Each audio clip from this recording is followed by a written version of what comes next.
오늘 말씀은 다니엘서 4장 17절의 말씀 한 구절이었고요. 제목은 맡겨야 삽니다 라는 제목으로 함께 은혜를 나누고자 합니다. 우리 제목 한번 따라해 볼까요? 시작! 맡겨야 삽니다. 네, 그렇습니다. 다니엘서는 굉장히 재미있는 성경 본문입니다. 굉장히 잘 읽혀요. 왕 앞에서도 사자굴 앞에서도 신앙을 지키는 이 다니엘의 모습, 우리에게 많은 감동과 영감을 줍니다. 어떠한 삶에서도 어떠한 상황에서도 하나님께 집중하는 삶을 우리에게 보여주고, 그래서 우리로 말미암아 꿈꾸게 하지요. 그리고 하나님께서는 다니엘의 그 진심과 열심 가운데 형통으로 응답해 주십니다. 그래서 다니엘서는 읽는 우리로 하여금 더 영광스럽고 더욱더 신나게 만듭니다. 특히 저는 다니엘서를 읽을 때에 다니엘 그 한 사람의 신앙뿐 아니라 그 한 사람의 신앙을 통하여서 그 주변에 어떠한 영향을 미쳤는가를 좀 같이 밸런스 있게 보고자 합니다. 즉 그의 신앙이 어떻게 그 왕들을 도왔고 그의 신앙을 통하여서 그의 나라가 얼마나 부강하게 되었는가를 보았으면 좋겠습니다. 왜냐하면 저와 여러분의 하나님에 대한 신앙이, 믿음이 구원의 조건으로만 만족해서는 안 되기 때문에 그렇다라는 것이죠. 그러므로 우리는 다니엘의 신앙이 그저 포로 신분이었다가 총리가 되는 그런 신분 상승의 도구나 총리라는 타이틀을 달게 해주었던 것쯤으로 생각해서는 안 됩니다. 하나님께서는 다니엘 자체에게도 믿음과 꿈, 지혜라고 하는 그런 은혜와 은사를 주셨지만 다니엘을 통한 복이 훨씬 더 컸다라는 사실을 우리는 꼭 알아야 합니다. 마치 창세기의 요셉과도 마찬가지죠. 요셉 자체도 입심양면을 했지만 요셉을 통하여서 모든 나라가, 모든 애굽 사람들이, 특별히 자기의 아버지의 모든 사람들이, 자기의 집안 식구들이 모두가 큰 민족을 이루게 되고 생존하게 되는 그런 귀한 일들을 이루게 되지 않습니까? 다니엘서를 보게 되면 대표적으로 다니엘 덕분에 복을 받은 왕들이 있었습니다. 다니엘의 꿈, 그의 지혜뿐 아니라 정직과 청렴함 등 다니엘의 성품을 통하여서 바벨론의 느부갓네살 왕, 벨사살 왕, 그리고 메대 제국의 다리오 왕, 그리고 바사 제국의 고레스 왕 등에 이르기까지 수많은 왕들이, 수많은 나라들이 다니엘의 덕을 보게 됩니다. 이처럼 제국의 패권은 막 어지럽게 이리저리로 막 옮겨가게 되고요, 왕은 죽기도 하고 죽임을 당하기도 하지만 다니엘 한 사람은 왕 다음 가는 권력자로서 그 시대를 이끌었던 사람, 그것이 바로 다니엘과 다니엘을 통한 하나님의 복이다라고 말씀드릴 수가 있겠어요. 다니엘서가 총 12개의 챕터입니다. 12장인데요 그 중에서 딱 반을 잘라서 1장부터 6장까지가 다니엘에 관한, 다니엘과 세 친구들의 역사적인 사건들을 기술해 놓았습니다. 우리가 익숙하게 아는 것이 모두 다 거의 1장부터 6장까지의 말씀이에요. 그런데 7장부터 마지막 12장까지는 어떤 말씀인가? 하나님께서 다니엘에게 꿈과 환상을 주십니다. 그래서 순간을 살아갈 수밖에 없었던 포로 신분의 총리였지만 그 다니엘에게 하나님은 하나님 나라의 종말, 하나님 나라의 전부를 보여주시는 정말 전무후무한 그런 복을 다니엘에게 허락하셨다라는 것입니다. 다니엘은 분명히 포로였습니다. 붙잡혀 온 사람이었습니다. 그런데 하나님은 그 다니엘을 이용하셔서 1장부터 6장까지 다니엘이 살고 있던 현실을 바꾸게 하셨고, 7장부터 12장까지 다니엘이 살지 않았던 미래를 보게 하셨다라는 사실입니다. 여러분, 우리는 지난주에 에레미야서를 통하여서 포로 신분이었던 사람들이 하나님 말씀을 저버리고 그들끼리 통했던 속담 같은 이야기를 한 가지 우리는 소개를 받았었습니다. 이 말씀이죠. 에레미야 31장 29절의 말씀. 그때에 그들이 말하기를 다시는 아버지가 신포도를 먹었으므로 아들의 일에 이가 시다 하지 아니하겠고. 그러니까 속담이나 소문처럼 나왔던, 유행어처럼 나온 것이 무엇이냐면 아버지가 신포도를 먹었는데 먹지도 않은 아들들의 이가시다라는 그런 속담이었어요. 무슨 말이냐면 포로로 말미암아 비참해져 버린 우리의 운명이, 우리의 환경이 사실은 우리 때문이 아니라 우리의 부모의 죄 때문이다 라는 것이었어요. 핑계대는 겁니다. 그렇게 믿고 싶고 그렇게 말하고 싶어하는 포로 세대였다라는 거죠. 그때도 그렇고 사실은 이런 것들은 지금도 그렇습니다. 우리도 그래요. 껐떡하면 부모 탓하는 것이 굉장히 많지 않습니까? 그러나 하나님의 말씀은 절대로 그렇지 않다라고 말합니다. 누구를 들어서? 다니엘을 들어서 그렇게 말씀합니다. 포로의 시대를 살았던 다니엘이지만 다니엘은 누구를 탓하지 않았습니다. 그는 포로라고 하는 운명에 묶이지 않고 스스로를 하나님에 매였던 사람이 바로 다니엘이었습니다. 그러니 다니엘서를 통하여서 우리가 배우는 것이 있다면 문제는 우리의 운명이 아니라 하나님에 대한 우리의 태도라는 것이었죠. 사랑하는 성도 여러분, 신구약은 줄기차게 우리가 말씀합니다. 의인은 그 믿음으로 말미암아 살리라. 아멘이십니까? 다 함께 따라할까요? 의인은 시작. 의인은 그 믿음으로 말미암아 살리라. 아멘.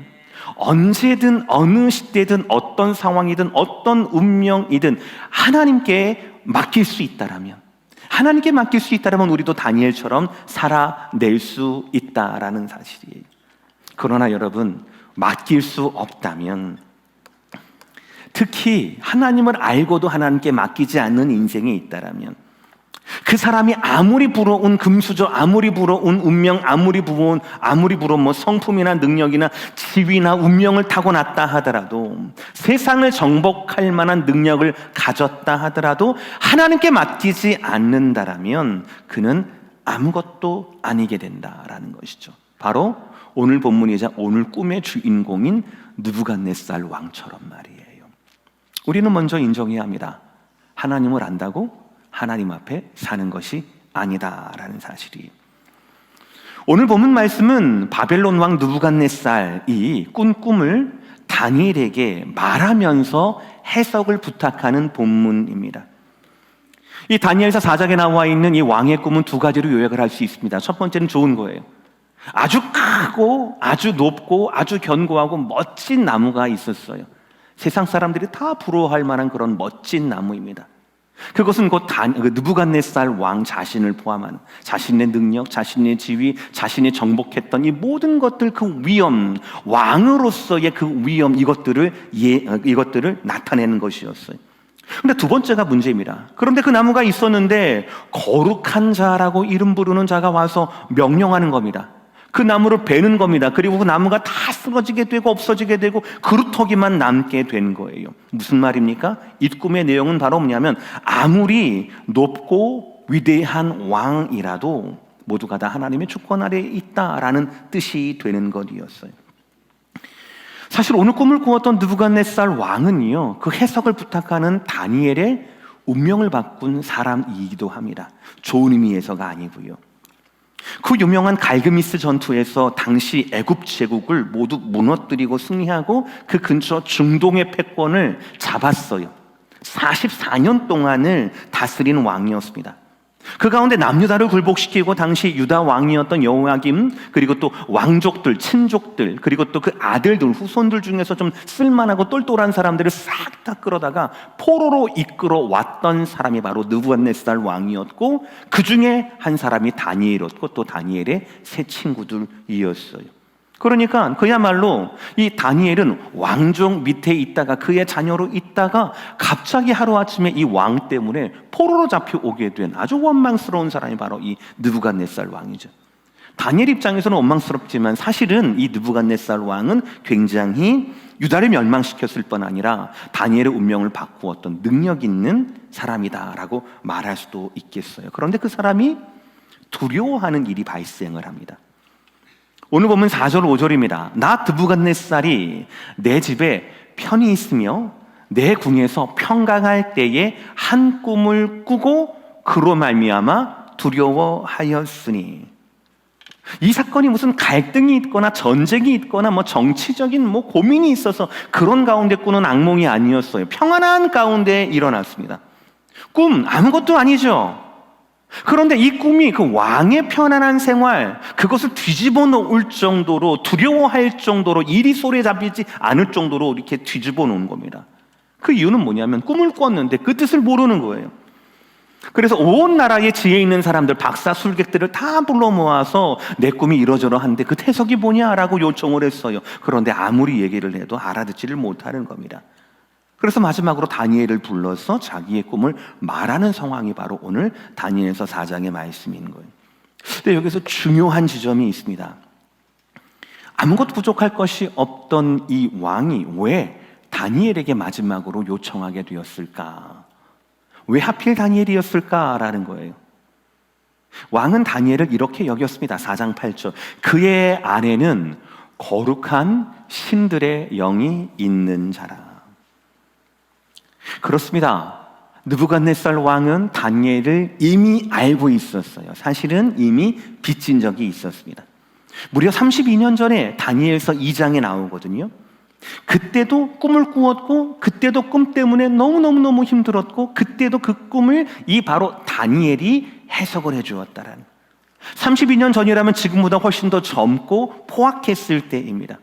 그때도 느부갓네살 왕은 자기 잘난 맛에 살던 왕이었어요. 그때 잠깐 말씀을 볼까요? 2장 1절. 느부갓네살이 다스린 지 2년이 되는 해에 느부갓네살이 꿈을 꾸고 그로 말미암아 마음이 번민하여 잠을 이루지 못한지라. 그때도 그 왕은 이 풀리지 않는 찜찜함 때문에 나라 안에 모든 술객과 박수들, 점장애들을 불렀습니다. 근데 얼마나 포악했는지 해몽을 하려면 꿈은 이런 꿈이다라고 내용을 알려줘야 될 거 아니에요. 근데 그때 당시에 느부갓네살 왕은 그런 것도 없었어요. 야, 너네가 술객이라며, 점쟁이라며, 그러면 점쳐봐. 말해주지도 않고 꿈의 내용을 말하라 라고 얘기하고 그 꿈의 내용의 해석까지 나한테 말해달라 라고 말을 하게 된 겁니다. 그렇지 않다라면 내가 너네 몸을 쪼개고 너희 집 사람들을 다 거름더미로 만들어 버릴 거야. 누구도 답을 못하는 겁니다. 차례차례 죽어가는 거예요. 그리고 이윽고 다니엘과 세 친구들 자리까지 다가오게 된 겁니다. 그때 다니엘이 나서게 됐어요. 제가 하겠습니다. 시간을 조금만 주세요. 그래 놓고 그 꿈을 말하고 꿈에 대한 해석까지 말했던 것이 바로 다니엘서 2장의 말씀입니다. 32년 전의 꿈은 이러했습니다. 신상이 있는 거, 머리는 금으로 되어 있고 팔과 가슴과 팔은 은으로 되어 있고, 아시죠 여러분들? 그 신상이 있는데 갑자기 이렇게 뜬 돌이 와가지고 그것도 다 부셔버렸다라는 사실이에요. 그러니까 무슨 말이냐면은 당신의 나라 뒤에 다른 나라들, 당신의 제국 뒤에 다른 제국들, 당신 뒤에 다른 왕들이 계속 있을 것이지만 이 세상에 변함없는 것은 하나님 한 분이시며 그 모든 미래의 일들은 하나님 손에 달려 있다라는 사실이에요. 이거를 말해줬어요. 그랬더니 이 왕이 32년 전 느부갓네살 왕, 그 포악하고 젊었던 그 왕이 다니엘에게 어떻게 행동한 줄 아세요? 그에게 엎드려 절하고 하나님을 찬양하게 됩니다. 다니엘을 지혜의 사람으로 인정했고 그 다음부터 총리로 삼게 되었다라는 사실이에요. 그게 32년 전 이 왕과 다니엘 사이에 있었던 일이었어요. 무슨 말인가? 왕은 이미 하나님을 알고 있었다라는 사실이에요. 하나님의 권능을 인정했다라는 사실이에요. 32년 전 한 꿈을 통하여서 하나님의 통치와 하나님의 주권을 배우게 되었다. 그리고 30년 동안 다니엘을 곁에 두면서 그의 지혜로움을, 탁월함을 의지하기도 했다.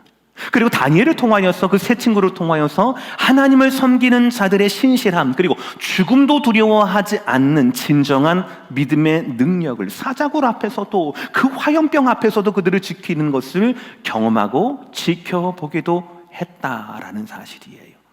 그럼에도 불구하고 지금 왕은 꿈 하나 때문에 여전히 근심에 쌓여 있다라는 것이지요.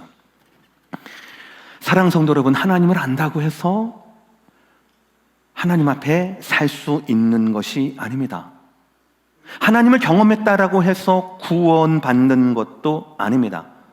우리는 하나님을 알면 하나님의 은혜로 말미암아 우리가 변화되어야 합니다. 우리의 인격과 우리의 삶과 모든 것들을 맡길 줄 알아야 합니다. 어떻게 해요? 로마서 1장 21절 다 함께 시작. 하나님을 알되 하나님을 영화롭게도 아니하며 감사하지도 아니하고. 이것이 패역한 세대이지요.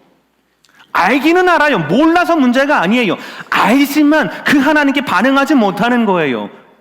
영화롭게도 하지 않고 감사하지도 않는 겁니다. 하나님을 알지만 꿈을 꾸었고 지식으로 말미암아 경험으로 말미암아 하나님이 누구라는 건 알지만 그게 안 되는 겁니다. 하나님은 느부갓네살 왕 같은 자들에게도, 그 유다를 멸망시켰던 그 자들에게도 하나님의 뜻을 알려주십니다. 다니엘서 2장과 오늘 본문 4장은 전혀 다른 꿈이거든요. 내용은 신상과 나무니까요. 그러나 같은 해석입니다. 하나님만이 세상의 주권자이시고 모든 것이 하나님의 말씀대로 이루어진다라는 거예요. 그러면 그 말씀을 들었다라면 그 말씀을 하신 주권자이신 하나님을 영광스럽게 해야 될 것 아니겠습니까? 그 하나님께 은혜를 받았다라면 그 은혜에 대해서 내가 하나님께 감사하다라고 해야 되지 않겠습니까? 그것이 맞지 않겠어요? 그러나 지금 느부갓네살 왕은 어떻게 알고 있습니다? 알았지만, 경험했지만 하나님 앞에 살고 있지 않다라는 것이죠. 저와 여러분은 달라야 합니다. 우리는 하나님을 붙들어야 합니다. 아는데 그치는 것이 아니라 붙들어야 합니다. 우리는 하나님께 우리의 삶을 맡겨야 합니다. 그것이 바로 진정한 제자의 삶이기 때문에 그렇습니다. 오늘 본문을 다 함께 읽어보겠습니다. 오늘 본문 다 함께 17절 시작. 이는 순찰자들의 명령대로요 거룩한 자들의 말대로이니 지극히 높으신 이가 사람의 나라를 다스리시며 자기의 뜻대로 그것을 누구에게든지 주시며 또 지극히 천한 자를 그 위에 세우시는 줄을 사람들이 알게 하려 함이라 하였느니라. 아멘. 제 눈을 보세요. 지난주에 제가 여러분께 숙제를 드렸습니다. 기억하지 않는다고 까먹었다고 하지 마세요. 다음 주 본문이 다니엘서 4장이니까 얼마 되지 않은 1, 2, 3, 4장을 읽어오세요라고 했는데 눈빛을 보니까 미안한 눈빛이 많으신 것 같아요. 지금 우리가 읽었던 4장 17절 이 말씀 누구의 말 같습니까? 다니엘이 말한 것 같죠? 아닙니다. 느부갓네살 왕이 다니엘에게 설명한 거예요. 더 정확하게는 13절인가요? 13절부터 나와 있는 그 환상 가운데 한 순찰자, 한 거룩한 자가 하늘에서 말한 것의 쿼테이션이에요. 그게 14절부터 17절까지예요. 그러니까 4장 17절의 말씀은 하늘에서 들려온 음성을 느부갓네살 왕이 기억하고 있다가 그대로 다니엘에게 지금 전달하는, 얘기해주는 것이라는 거예요. 다니엘의 해석이 아닙니다. 꿈을 꾸었지만 해석자를 찾지 못해서 너무나 근심했던 느부갓네살 왕의 진술이었습니다. 무슨 말이에요? 그는 이미 자기에게 이런 꿈을 꾸게 하신 하나님의 의도를 알았다라는 사실이에요. 그것이 무엇입니까? 세 가지예요. 첫 번째는 바로 뭐냐면 순찰자들의 명령대로 거룩한 자들의 말씀대로라는 거예요. 모든 것은 말씀대로라는 거예요. 17절에 보면. 두 번째는 뭡니까? 세상의 나라도, 사람의 나라도 지극히 높으신 이가 다스린다라는 사실이에요. 모든 것들이 하나님이 다스린다라는 겁니다. 말씀대로라는 것이고 하나님이 다스린다라는 것이죠. 누구를 통해 다스리는가? 세 번째예요. 그분의 뜻대로, 하나님의 뜻대로 하는데 천한 사람을 포함해서 누구에게든지 하나님은 나라와 그 영광을 주신다라는 사실이에요. 이미 해석이 다 된 겁니다, 사실은. 그럼에도 불구하고 느부갓네살 왕은 두려워하고 있어요. 이 모든 것들은 한 가지를 의미합니다. 사람의 나라가 아무리 위대해 보인다 하더라도 사실은 모두가 하나님의 대리인일 뿐이다라는 사실이지요. 역사와 영광의 주관자는 오직 하나님 한 분이시다. 세상 사는 이 세상의 역사는 모두 하나님의 명령과 하나님의 의지대로 진행이 된다라는 사실. 다시 한번 강조하지만 이 말은 다니엘이 왕에게 전한 것 아닙니다. 왕이 받아서 다니엘에게 말한 것이에요. 결국 무슨 말이에요? 느부갓네살 왕은 자기가 꾼 꿈의 뜻도 같이 받았다라는 것이에요. 그러나 그는 실패합니다. 무엇에 실패합니까? 해석에 아니요, 적용에 실패해요. 자기를 향한 말씀, 적용에 실패합니다. 뭐예요? 맡기는 것에 실패한다라는 것이죠.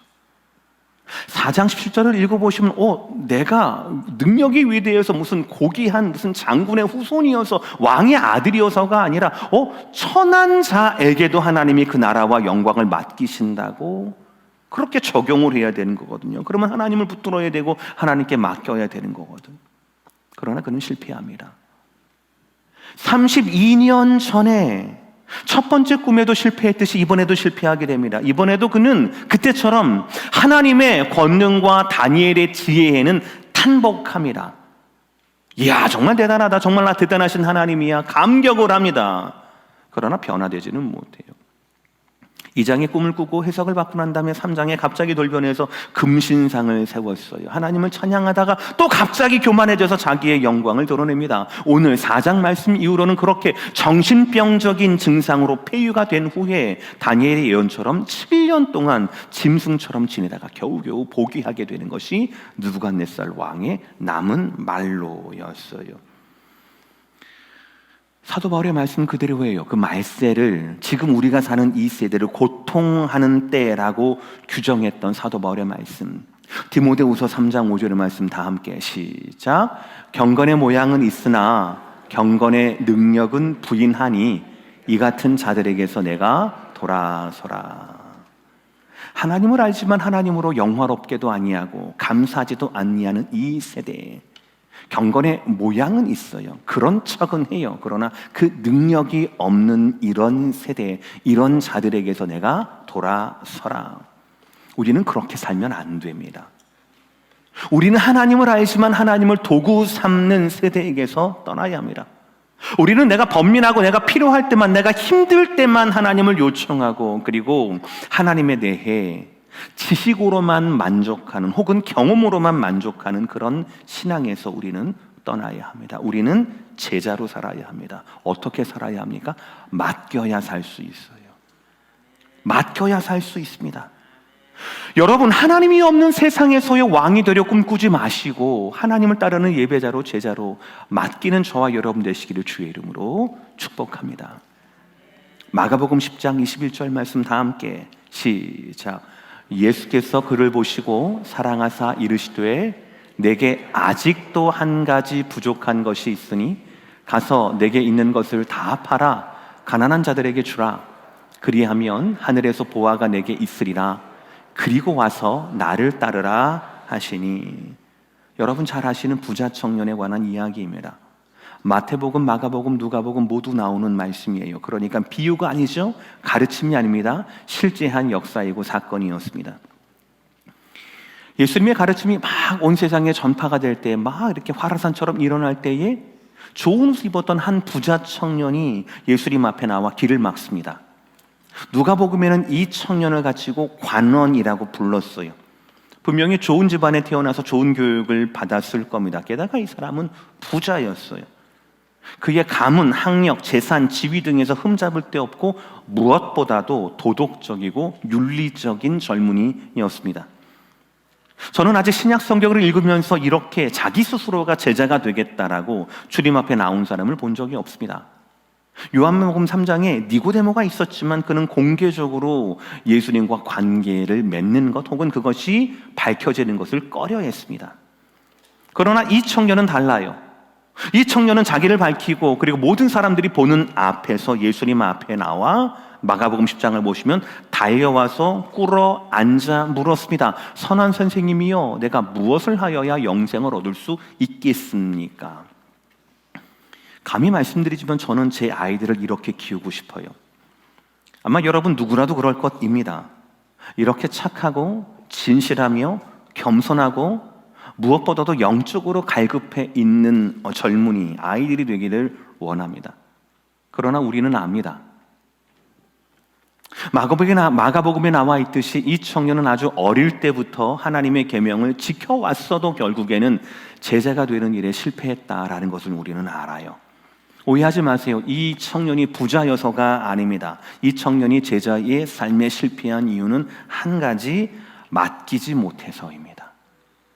맡기지 못해서라는 것이지요. 다시 한번 마가복음 말씀 읽어보시기 바랍니다. 21절 천천히 시작.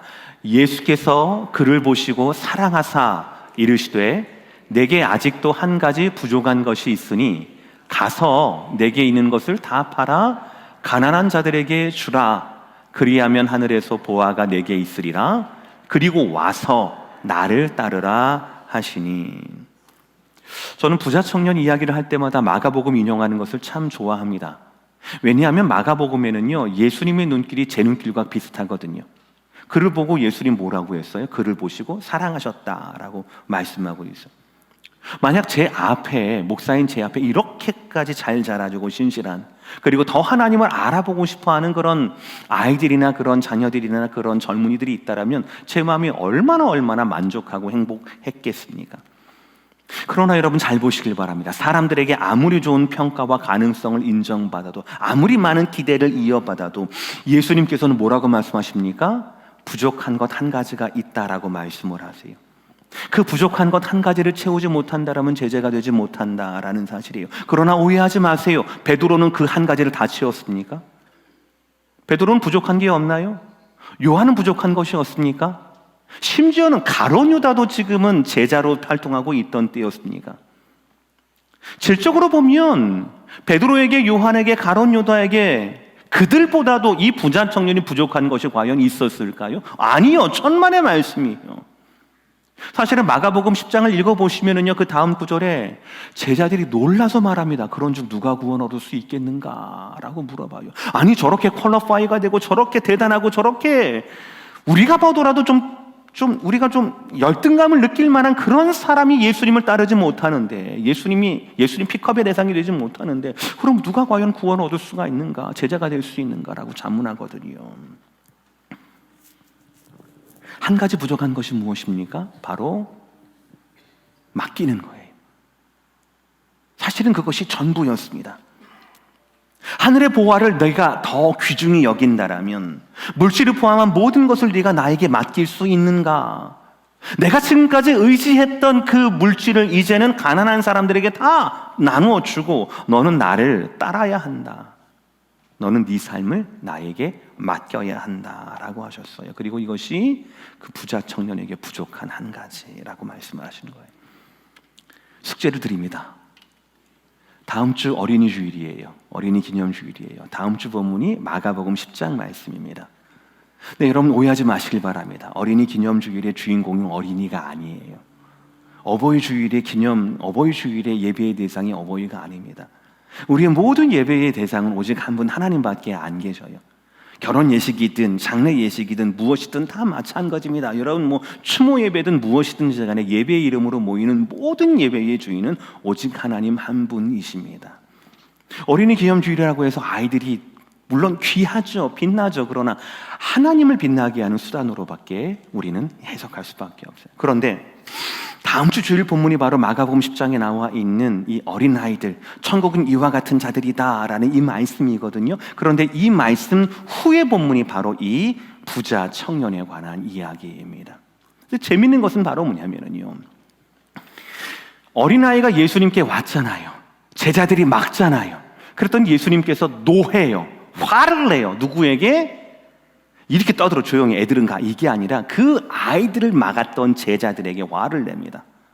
그렇게 말씀하십니다. 누구든지 어린아이와 같지 아니하면 천국의 주인 될 수가 없다, 천국에 들어갈 수 없다라고 말씀을 하셔요. 애가 뭐라고요? 사실은 아이가 무슨 자격이 있다라고 천국의 주인 될 수 있습니까?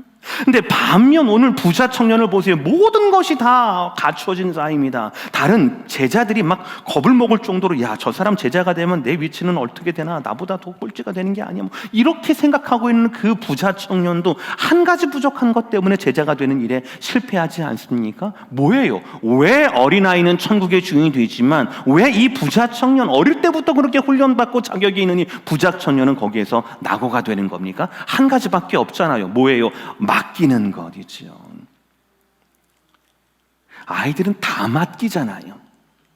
아이들은 부모를 다 의지하잖아요. 아이들은 바보라고 말할 정도로 아무것도 못하잖아요. 못하니까 맡길 수밖에 없잖아요. 천국은, 제자는 맡기는 자의 것이다 라는 것이에요. 여러분 오늘 느부갓네살 왕을 보시길 바랍니다. 그는 평생을 통하여 최강의 제국을 일구었습니다. 권세를 떨쳤습니다. 나라는 승승장구하고 있고 본인은 너무너무 평안했어요. 그리고 과거 하나님에 대한 지식도 있었습니다. 경험도 있었어요. 다니엘이라고 하는 말씀의 사람도 곁에 있었습니다. 그리고 오늘 말씀처럼 자신을 괴롭혔던 꿈의 해석과 의미조차도 자기가 알고 있었어요. 그러나 한 가지에 실패해요. 맡기지를 못했어요. 하나님은 그 왕에게 꿈을 보여주셨지만 그 왕은 그 꿈을 비전으로 삼는 데 실패합니다. 하나님을 주인으로 삼는 데 실패해요. 왕보다 더 뛰어난 하나님의 주권이 있다는 것, 이것을 알지만 적용하고 맡기는 것에는 실패했다라는 사실이에요. 그래서 그는 자신의 능력이 아니라 하나님의 주권을 인정하는 삶, 맡기는 삶, 거기에 실패했다라는 사실이에요. 오늘 설교 말미에 나왔던 부자 청년도 마찬가지입니다.